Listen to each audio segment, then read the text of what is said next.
I thought getting denied a raise for the third time was just another familiar slap from corporate life. I did not expect that cold email sent at 4:17 p.m. on a Friday to uncover a secret powerful enough to drag an entire executive team to the edge of collapse. They thought I was just the quiet woman in the corner, the one who read contracts and cleaned up legal disasters while everyone else celebrated themselves. They forgot one dangerous thing: the person who reads the fine print is also the person who knows exactly where the trap is buried. The email arrived at 4:17 p.m. on a Friday, which is exactly the kind of time corporate cowards love. Late enough to drop bad news, early enough to disappear before anyone can respond. The subject line sat in bold on my Outlook screen: Recompensation Review Q3 Adjustment. I did not open it right away. I let it sit there for a moment, unread and pulsing like the start of a migraine. I took a sip of lukewarm green tea and looked around the open office at Zephyrstream, a mid-sized Silicon Valley SaaS company that always smelled like roasted coffee and quiet desperation. To my left, the sales team was screaming over a ping-pong match, celebrating a deal I knew for a fact they had structured incorrectly. To my right, the marketing interns were filming a TikTok dance about hustle culture like they had invented burnout. My name is Mara. I am 42 years old, and I am the Senior Contracts and Intellectual Property Analyst. In plain English, I am the person who reads the 400-page agreements the sales bros sign without looking.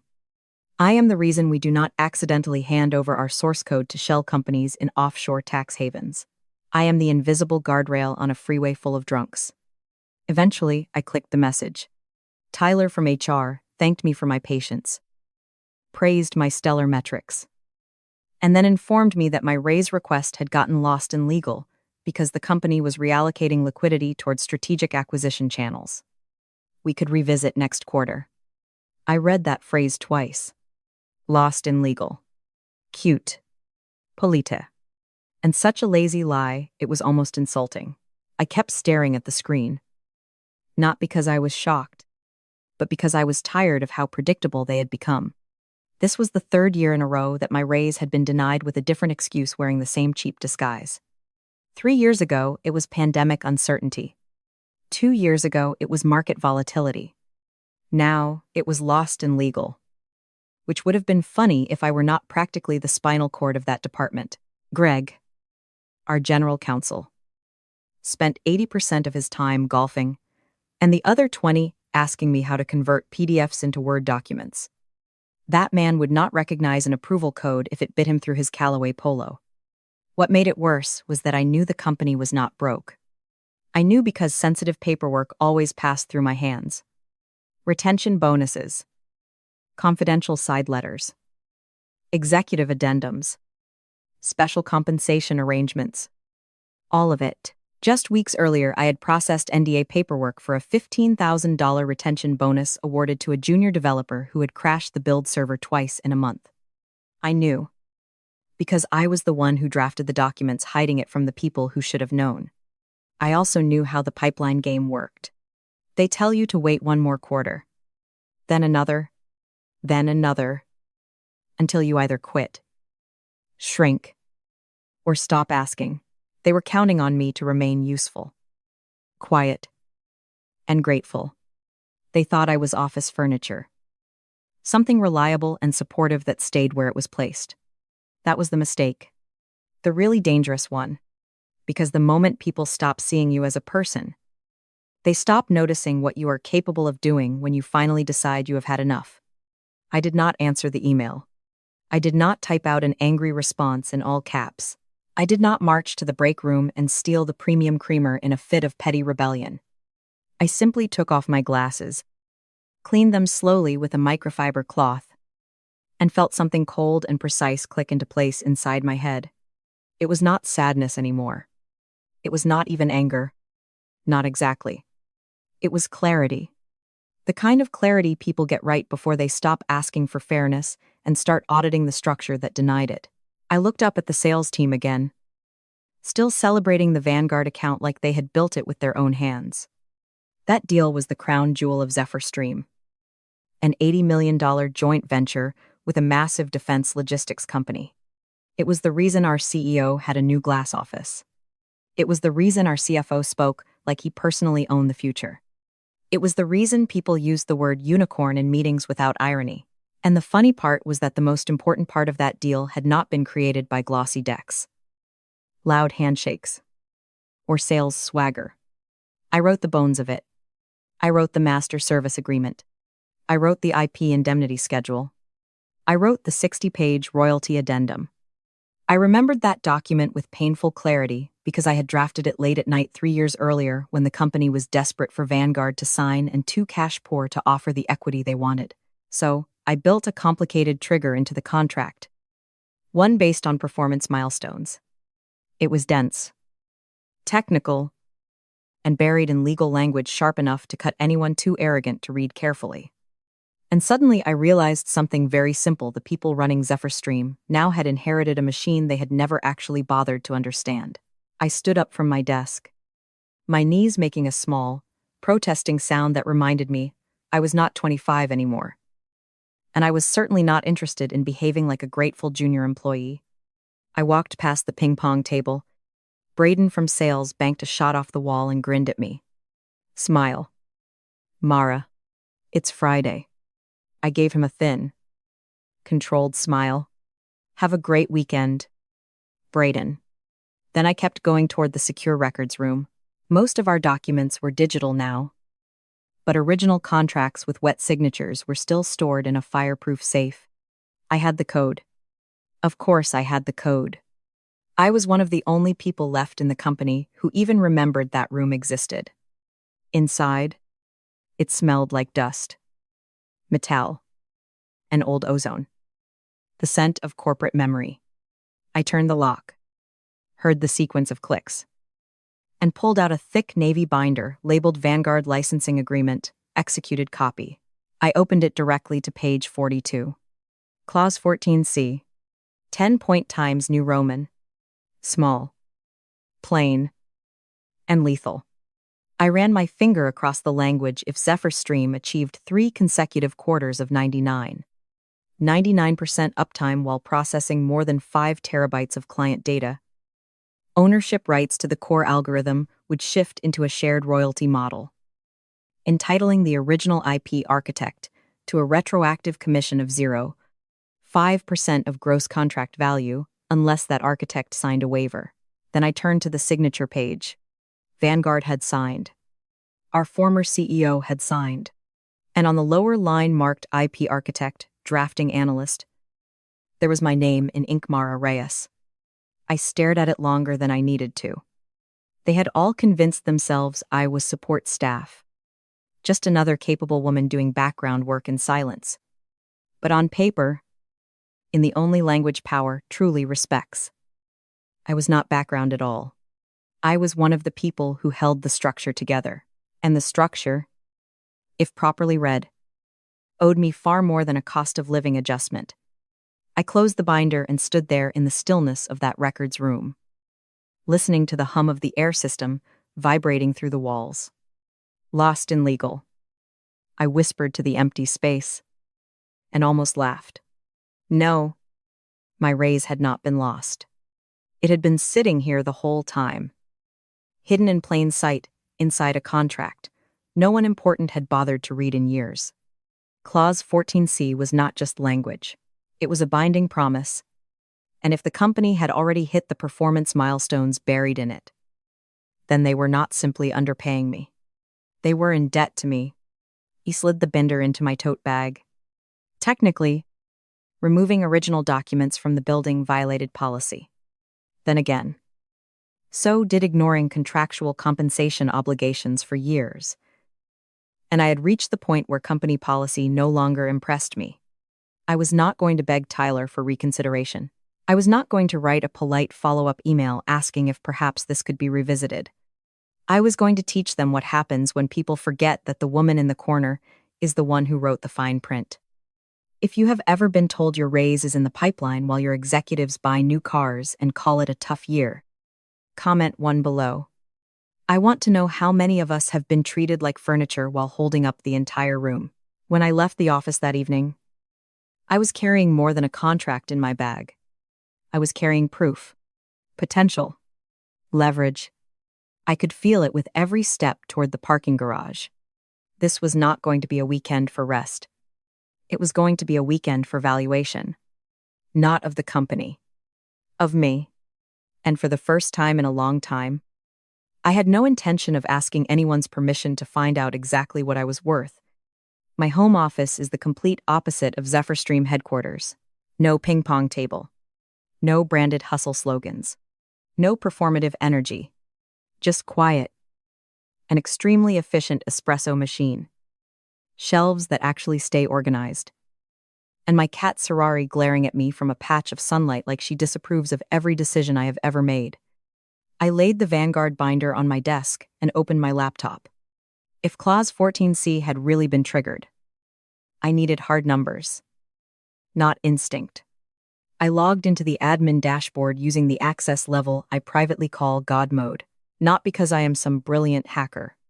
Because 5 years ago our CTO got tired of approving my requests for audit logs and gave me root access to the data warehouse.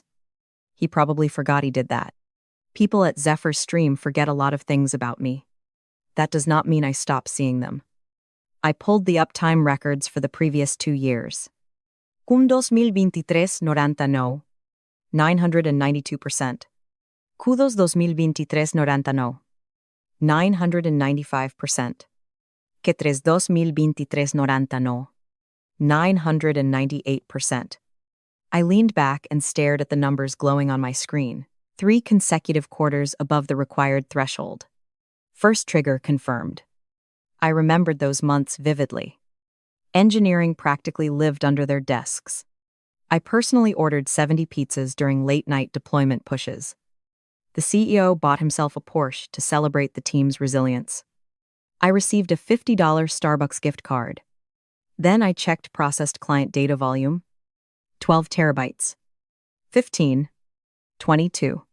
The contract threshold was 5. We were miles past it.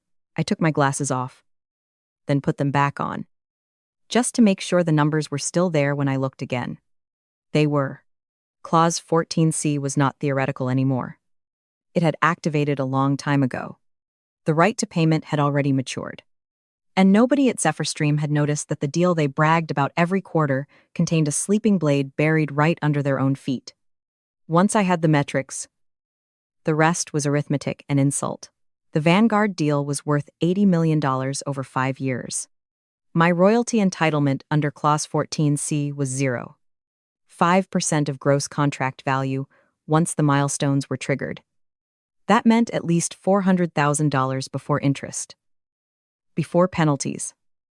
Before the consequences of continuing to operate on IP they had not properly compensated.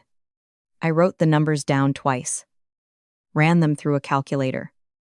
Then sat there, smiling without humor. Tyler from HR had tried to save the company, maybe $10,000 a year by denying my raise.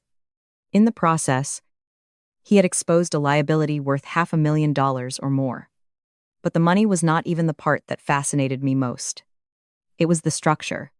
I had written Clause 14C as a poison pill years earlier. Back when Zephyrstream was a fragile startup terrified of losing control over its core technology. It was supposed to make the IP expensive if anyone ever tried to seize it without honoring the architect who built its framework. Our former CEO understood that in theory. What none of them had imagined was that the threat would someday come from inside the house. I started printing everything. Uptime logs. Quarterly reports where Brett bragged to the board about record performance. Emails from the CTO praising flawless execution of Vanguard protocols. Every page coming out of the printer felt like another brick in a wall. I sorted documents into labeled stacks. Highlighted dates. Marked contractual references. And built my case the way I always build systems carefully. Quietly. And with enough structure that no one could later pretend confusion. I was not collecting information anymore. I was constructing a fortress. And inside that fortress was the one thing corporate executives fear more than outrage documentation. Sunday evening, I took a glass of Cabernet onto my patio and watched the California sky turn violet and orange over the hills. It was almost offensively beautiful. The kind of sunset people post online with captions about gratitude and alignment while quietly grinding their employees into powder. I thought about Tyler and his carefully worded email. I thought about Greg, who could not be bothered to read his own contracts. I thought about Brett and Chad, and all the ways they had benefited from my competence without ever once considering I might deserve more than polite neglect. Then I picked up my phone. I did not call my own attorney first. Not yet. The first person I called was Robert Vance, Vanguard's general counsel. In this world, opposing counsel is not always an enemy. Sometimes they are just the person sharp enough to appreciate the trap when they see it. Robert was feared by our executive team for good reason. He answered on the second ring. "Mara," he said, voice low and polished like expensive scotch. "It's Sunday. Either the servers are down or you're quitting." "Neither," I said, swirling the wine in my glass. "I'm doing some housekeeping. I was reviewing the MSA we executed 3 years ago. Specifically, the royalty addendum, silence. Then Clause 14C. Of course, he knew the clause. Robert was good. He had probably spotted it years ago. Understood exactly how dangerous it was for us. And signed anyway because it did not hurt Vanguard. It appears my company overlooked its notification and payment obligations. I told him. "They hit the milestones 18 months ago and never paid you?" he asked, his voice dropping. "Not a dime." I said, "They did. However, just deny my cost of living adjustment." Robert laughed. Dry. Sharp. Predatory. Not sympathy. Interest. That was the moment I knew this was no longer just my problem. It had become useful to someone else with resources, legal teeth, and very little patience for corporate arrogance. And once a person like Robert decides your negligence can be turned into leverage, events start moving much faster than internal politics ever can. Robert did not waste time pretending this was merely unfortunate. The second he understood the situation, his tone shifted from curiosity to calculation. If Zephyr Stream failed to compensate the original IP architect under the contract terms, he said, that potentially affects the indemnity structure on the entire software suite we are licensing. I leaned back and looked into the darkening sky. Technically, I replied. Yes. There was a short, weighted silence. I could practically hear him thinking through the angles. Vanguard paid Zephyr Stream $20 million a year. If Robert had a legitimate reason to squeeze them, especially one tied to compliance failure and an internal rights dispute, he would not ignore it. "I thought you should know before I file anything," I said. It was not a threat. It was professional courtesy between two people who both understood how much damage a single clause could do when neglected long enough. "I appreciate the heads up," Robert said. "Lunch tomorrow. The place on 3rd with the terrible lighting. I'll be there at noon." After we hung up, I stood alone on the patio with my wine and realized my hands were perfectly steady. That surprised me. For years I had been the person called in to contain risk for everyone else. But I was not a quiet employee anymore. I was exposure, liability, a breach point with documentation, and by Monday morning, I was going to become the most expensive oversight Zephyr Stream had ever made. That night, I barely slept, not because I was afraid, but because I felt strangely awake in every possible sense.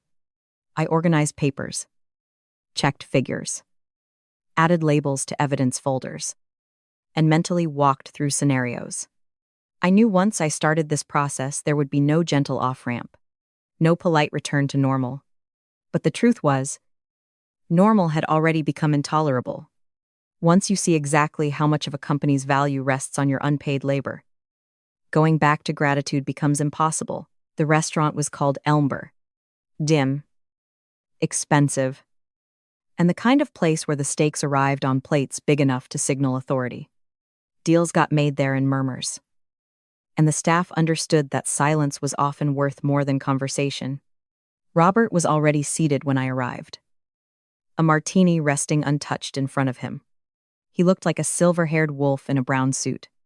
He did not stand, just nodded toward the chair opposite him. "Mara," he said. "You look like someone who knows where the bodies are buried." "I dug the graves," I told him, taking my seat. We skipped the small talk. Robert said his team had reviewed the agreement that morning. Clause 14C was absolutely enforceable. Not only enforceable, but elegant. I told him how the former CEO had once given me broad discretion to build safeguards around our core IP when ZephyrStream was still fragile and desperate. He thought I was protecting the company from outsiders. He did not realize I was also protecting the creator from the company itself. Robert opened his briefcase and slid a draft letter across the table. It was addressed to ZephyrStream's CEO and demanded immediate confirmation that Clause 14C had been satisfied. It cited the uptime milestones, the processing thresholds, and requested a formal response within 48 hours. I read it once and could already picture Greg trying to pretend he understood it. If you are enjoying this slow-motion corporate implosion, hit like on the video, because in real life, the people who ignore the fine print are almost always the first ones standing in the blast radius. "I'll send this tomorrow at 9, Robert said. "Once it goes out, they will know something is wrong. I want them to know," I replied. "I just want them to realize it too late." He smiled. The kind of smile that belongs on predators and trial lawyers. Then he signaled for the check. And just like that, the next phase of the machine was set in motion. That afternoon, I went back to the office and behaved as if absolutely nothing had changed. I answered emails. I helped a junior associate fix an NDA formatting issue. I said polite things in calm tones and kept my face neutral. Tyler from HR passed my desk, carrying a green smoothie and wearing noise-canceling headphones. He never even looked in my direction.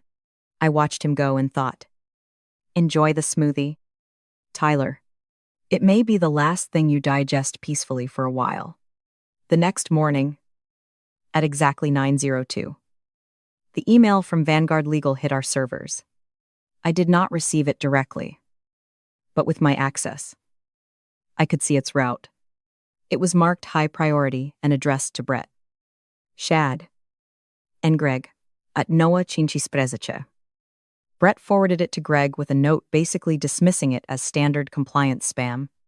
At Noah Trezech. Greg kicked it over to finance, asking if we had any royalty structures, which told me he had read just enough to panic and not nearly enough to understand. Then at 9:45, exactly as I expected, the bomb landed neatly in my inbox. The subject line from Greg read Vanguard whining again. He told me to draft a standard "we are in full compliance" response, but not to spend too much time on it because merger due diligence needed priority. I had to bite the inside of my cheek to stop myself from laughing out loud. They had not read the attachment. They had not studied the milestones Robert listed. They had not checked the contract language. They saw something unfamiliar, assumed it was noise, and sent it to the one person in the entire company who knew exactly how dangerous it was. They had just asked the arsonist to investigate the smell of smoke, and the most beautiful part was how completely unself-conscious they were about it. Their arrogance made them lazy. Their laziness made them blind. And blindness, in corporate law, is often just another word for evidence. I opened Greg's email and replied in the most sterile, professional tone I could manage. I told him I would log the matter in the compliance tracker, pull the original files, and verify the specific language of Clause 14C against performance logs. I added that the review might take a few days to complete and that I would keep him updated. Greg responded almost immediately, "Sure thing. Take your time." I stared at those words for a second and smiled. They were giving me exactly what I needed most. Time. Vanguard's letter had given ZephyrStream 48 hours to respond. If we missed the deadline, Vanguard could freeze payments pending investigation. I had no intention of moving quickly. I intended to let the clock run all the way down while the people responsible for preventing disaster remained asleep at the wheel. I created a new encrypted folder on my personal drive and named it Contingency Escalation. Into that folder, I dropped Tyler's HR email denying my raise. Then, Greg's message assigning me the audit tied directly to my own unpaid royalties. Then a PDF export of a Slack conversation where Chad joked last year about hiding profits to avoid paying out bonuses. One advantage of being underestimated is that people do not bother censoring themselves around you.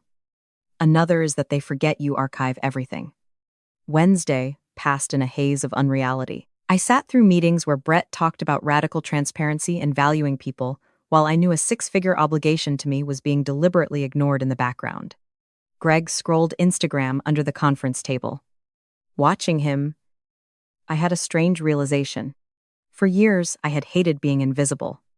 I hated being the quiet woman who fixed the dangerous details while louder men took victory laps. But now invisibility had become a weapon.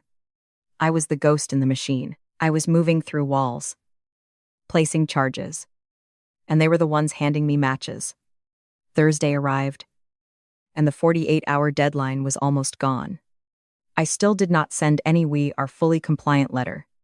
Instead, I updated the internal ticket to read pending legal review, awaiting executive sign-off. Technically, that was true. I was waiting for legal and the executives to do their jobs. They simply were not doing them. At exactly 5:00 p.m., the deadline expired.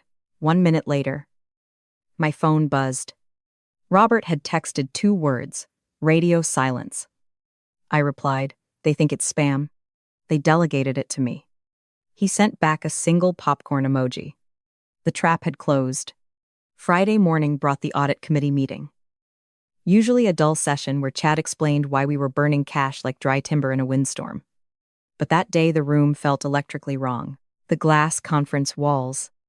The absurd designer chairs. The $20,000 espresso machine humming in the corner. All of it suddenly looked like set dressing for a public failure no one else could see coming yet. Chad began by mentioning that Vanguard's payment for the month looked weird. Accounts receivable said the wire transfer was pending. Greg waved it off as some routine banking issue. Then Kevin spoke up. Kevin was 22. Fresh out of Stanford. And far too smart for his own safety. He said that while reviewing the liability ledger the day before. He had seen a flag on the contingent liabilities tab tied to something labeled Royalty Class B, accruing at roughly 0.5% of gross. The room went still. Chad frowned. "Royalty, we don't pay royalties. We're a SaaS platform. Not a record label." Kevin swallowed and pointed to his screen. Clause 14C. The system auto-flagged it because our uptime milestones were met. That was the exact moment I knew Act 2 had officially begun. Once the software itself starts telling the truth, human lies become much harder to contain. Greg looked blank. Like someone had dropped him into the middle of a conversation in a language he did not speak. He muttered that it was probably old boilerplate left behind by previous lawyers. Nothing important, but Kevin still had that dangerous young person instinct to believe that accounting systems exist to reflect reality. He said he could not just ignore a flagged liability, especially if auditors ever saw it. "Delete the flag," Chad snapped. "Reclassify it as a system error." The air in the room hardened. Kevin looked at the screen, then up at me. He knew I handled contracts. He knew the clause had my initials in the draft history. I held his gaze and gave him nothing overt. No nod. No warning. Just a neutral expression, intense enough to say, "Do not become a hero here. Save yourself first." Kevin tried one last time. "But if the contract says, delete it." "Kevin." Chad barked louder. "We are trying to scale, not hunt for problems." Kevin folded. He typed the command. The red liability marker vanished from the screen. And just like that, in front of witnesses. They had deliberately suppressed a known financial obligation. I opened my notebook and wrote the exact time: 1014 a.m. Chad orders deletion of Clause 14C liability flag. Kevin complies under duress. A minute later, Chad turned to me. You track IP stuff. Mara. We don't owe anyone royalties. Right? That was the moment where one sentence could temporarily protect me and permanently bury me. I kept my voice level. The contract language is specific. Clause 14C exists. It was validly signed. Whether or not you choose to recognize the liability is an accounting decision, not a contractual one. He heard exactly what he wanted to hear. Not a warning. Not a boundary. Just a shortcut. That is the thing about arrogant men. They never hear the truth when the lie is more convenient. And in that room, convenience had just crossed a line that would be very expensive to walk back. The second I got back to my desk after the meeting, Slack lit up with a message from Kevin. It was short, Mara. That clause had your initials in the draft log. You wrote it. Didn't you? I watched the typing bubble appear, disappear, then appear again. Kevin was smart, and in a place like Zephyr Stream, that often meant he was at risk of being thrown overboard first. I did not answer his question directly. Instead, I wrote, if I were you, I'd send Chad an email confirming his instruction to remove that liability flag. BCC, your personal account. Do it now. He replied, is it that bad? I sent back, do it. Now. 10 minutes later, I received the BCC. Kevin had emailed Chad a clean confirmation that, per instruction in the meeting, he had reclassified the royalty liability flag. I leaned back in my chair. Smart kid. He had just strapped on a life vest before the ship finished tilting. That weekend, I met with my personal attorney, Alina. Her office was in a strip mall next to a Thai massage place, which would have fooled anyone shallow enough to judge competence by real estate. Alina could eat corporate counsel alive before lunch. I spread everything across her desk, the original contract binder, the uptime logs, Tyler's lost in legal email, the ignored Vanguard audit notice, my notes from the finance meeting, Kevin's confirmation email. She reviewed it all with a face so still it made me nervous. Finally, she looked up over her glasses. They are dangerously stupid. Arrogant. I corrected. She gave me a thin smile. Whatever word you prefer. It is about to get expensive. This is not just unpaid royalty exposure. You've got retaliation indicators, wage theft optics, and possible financial misconduct with witnesses. Then she folded her hands. The question isn't whether you have leverage. The question is how far you want to push it. I sat there for a second before answering. I want them to understand. And I meant that in the deepest possible way. Not just to pay. Not just to panic. To understand exactly what they had done by treating me like I was invisible. Alina leaned back in her chair and tapped her pen against the desk like she was finalizing a move on a chessboard. Her strategy was simple and brutal. We would wait for Vanguard to strike publicly first, the moment Robert triggered full legal pressure. I would send my own representation letter to Zephyr Stream and HR asserting my royalty rights, preserving retaliation claims, and documenting the financial misconduct surrounding the deleted liability flag. 10 minutes after the first hammer blow, she said, we nail the lid shut. Once that happens, they can't fire you without making their situation much worse. I don't want to destroy the company, I said, though even as I said it, I was no longer sure how much of that was mercy and how much was habit. Alina held my gaze for a long moment. Mara, you do not get justice without touching the structure that created the injustice. You don't have to burn down the building, but you do have to cut out the cancer. She drafted the letter right there. Every demand itemized, every legal basis listed, every date aligned. She warned me that if Zephyr Stream tried to claim I had failed to warn them, Greg's own email assigning me the audit would become evidence that I had done exactly what I was told, while the executives ignored the issue themselves. I signed the packet and felt something settle into place inside me, as if I had finally put armor on. Sunday night, I cleaned my apartment just to keep my hands busy. I scrubbed tile grout, reorganized drawers, wiped counters that were already spotless. When there was nothing left to clean, I sat in the dark living room and thought about all the nights and weekends I had given them. All the emergencies, all the sacrifices, the family language, the loyalty theater. And after all of it, they would not even give me a cost of living increase.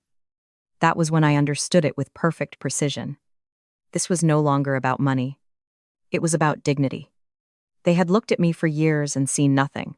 On Monday, they were going to look at me and see consequence. Monday morning at 8:45. The all-hands meeting started exactly like every other month.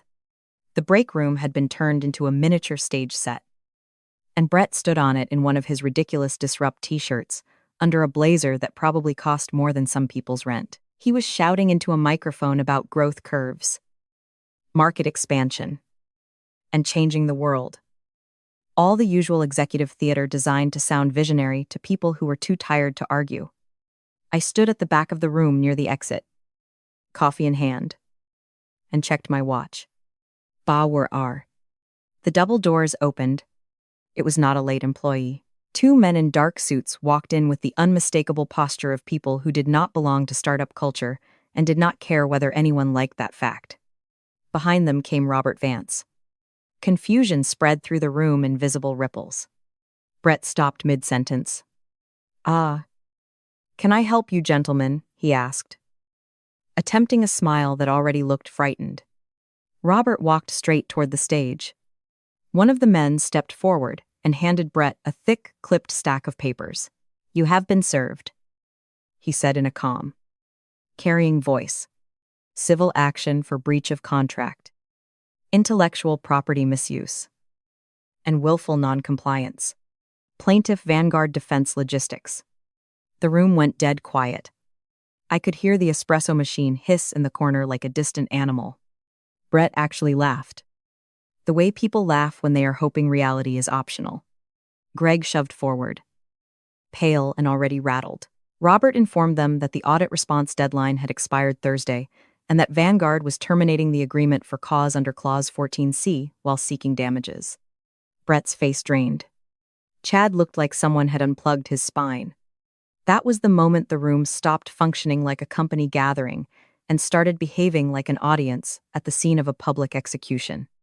And I was standing in the back, watching the blade descend exactly on schedule. "Terminate," Brett choked out. "You can't terminate. That's an $80 million contract."